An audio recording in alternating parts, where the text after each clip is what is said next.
এই ভিডিওটা আগে সবাই একটু দেখেন, তারপরে আমি কিছু কথা বলতেছি। তবে একটা কথাই বলবো, এই ভিডিওটা সবাই ধৈর্য সহকারে দেখবেন। কেউ একটা পানি নেন ভাই, কেউ একটা পানি নেন। আমার মাইয়া হসপিটালে ভর্তি, আমার মাইয়ের চিকিৎসা করাতে 3 লাখ টাকা লাগবে ভাই, কেউ একটা পানি নেন। আসলে কি জানেন, ইনি হচ্ছেন একজন বাবা, নিজের সন্তানকে বাঁচানোর জন্য আহাজারি করতেছেন। ঢাকার মতো রাজধানীতে এসে বসে যে ভাই একটা পানি নেন, একটা পানি নেন, আমার মাইয়া হসপিটালে। 3 লক্ষ টাকার জন্য ওনার মেয়েকে বাঁচানো যাচ্ছে না। ঢাকার রাজধানীর উপরে আইসা পানির পানির কেস কান্দে নিয়া উনি বলতেছেন ওনার ওনার সন্তানকে বাঁচানোর জন্য, বলে ভাই আমার সন্তান হসপিটালে, 3 লক্ষ টাকা লাগবে আমার সন্তানকে বাঁচাতে হলে, আমাকে একটু সাহায্য করুন, কেউ একটা পানি নেন। আসলে এই ভিডিওটা দেখে ভাই চোখের পানি ধরে রাখতে পারলাম না।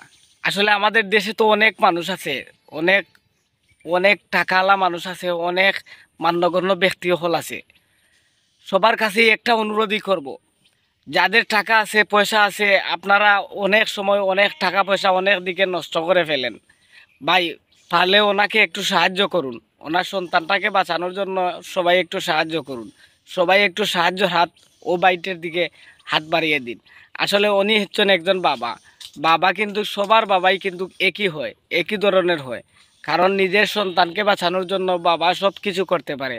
ইনি হচ্ছেন একজন যোদ্ধা বাবা। উনি উনি যুদ্ধে নেমেছেন ওনার সন্তানকে বাঁচানোর জন্য। সবার কাছে উপায় না পেয়ে পানির কেস খাদে নিয়ে উনি কিন্তু আইসা ঢাকা রাজধানীতে পানি বিক্রি করতেছে আর বলতেছে আমার একটা পানি নেন কেউ, আমার সন্তানকে আমি বাঁচাতে চাই, আমার সন্তান হসপিটালে। তো এই ভিডিওটা দেখে আসলে ভাই আমার চোখের পানি আমি ধরে রাখতে পারি নাই, কিন্তু আমার সামর্থ্য নাই। এতটুকুই কথা, আমার সামর্থ্য যদি থাকতো ওই ভাইটাকে আমি কিছু না কিছু সাহায্য করতাম। আর আপনারা সবাই জানেন আমি ইউটিউব থেকেও ইনকাম করি না, ফেসবুক থেকেও ইনকাম করি না।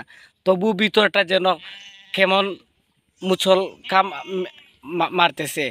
ও আসলে বিশ্বাস করেন, আমি গতকালকে রাত্রে আমি ঘুমাইনি ওই ভাইটার ভিডিওটা দেখে। তো সবার কাছে একটাই অনুরোধ করব, ভিডিওটা সবাই শেয়ার করে দেবেন। আর যাতে আপনার একটা শেয়ারে যে কোনো একজন ব্যক্তির কাছে এই ভিডিওটা গিয়ে পৌঁছায় আর ওই ভাইটাকে কিছু সহায়তা করতে পারে। তো সবাই ভিডিওটা শেয়ার করবেন, এটাই কামনা করি। আর যাদের টাকা পয়সা আছে ভাই, আপনারা ওনাকে একটু সাহায্য করুন, ওনাকে একটু সাহায্যের হাত বাড়িয়ে দিন।